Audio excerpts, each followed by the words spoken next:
শুভ দুপুর মিষ্টি বন্ধুরা, কেমন আছো তোমরা সবাই? আশা করি ভালোই আছো। আমি মামুনি আবারও চলে এলাম নতুন একটি ভিডিওর সঙ্গে।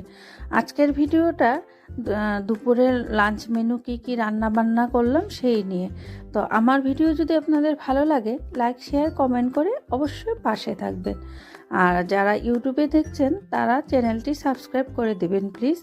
আপনাদের একটা লাইক শেয়ার কমেন্টে আমাকে অনেকটা উৎসাহিত করে ভিডিও বানানোর জন্য। তো এবার মূল কথায় আসা যাক। আজ শনিবার সকাল থেকে আকাশটা থমথমিয়ে আছে, ভোরের দিকে বৃষ্টি হয়েছে দেখি, তারপরের থেকে আর রোদ দেখা নাই, সূর্যি মামা নাই বলতে পারো। তো সকালের খাওয়া দাওয়ার পর রীতিমতো দুপুরে রান্না করতে চলে এলাম। তো ভাবছিলাম কি রান্না করব। তো ভাবতে ভাবতে বরমশাই বলছিল যে খিচুড়ি করে ফেলো, আকাশটা যেহেতু বৃষ্টি বৃষ্টি ওয়েদার। আমি বললাম না, খিচুড়ি খাওয়ার আর ইচ্ছে নেই। তো আমাকে এক কৌটো মাশরুম এনে দিয়ে যাও, আমি ওটাকে করি। তো মাশরুমটা নিয়ে দিয়ে গেল আমাকে। তো মাশরুমটা বেশ কষিয়ে রান্না করছিলাম। ধরো সমস্ত মশলা দিয়ে কাজু কিশমিশ এইগুলো দিয়েছি, যা যা দেওয়া যায় আর কি মাশরুমের মশলাতে।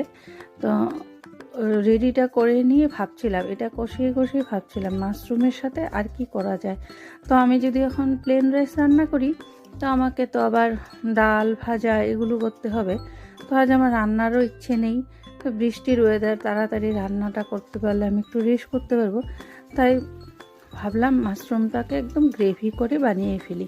তো রীতিমতো ঘরে সমস্ত কিছুই ছিল, টমেটো, কাঁচা লঙ্কা, আজকে তো নিরামিষ, পেঁয়াজ রসুন বাদ দিয়ে। তো কাজু কিশমিশ বাটা দিয়েছি। আর মাশরুমটা না একদম ছোট, এটা কৌটোর মাশরুম। আমাদের এখানে লোকাল মাশরুমও পাওয়া যায়, আজকে কৌটোর মাশরুমটাকে আনা হলো আর কি। তো এটা কষিয়ে ভালো করে রান্নাটা করে নিচ্ছি। তো কাজু বাটা দিলে তো জানোই অনবরত নেড়ে থাকতে হয়।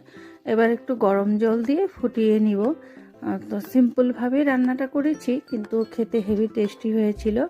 তো মাশরুমটা বসিয়ে এদিকে রান্না করতে করতে ভাবছিলাম তার সাথে কি করা যায়।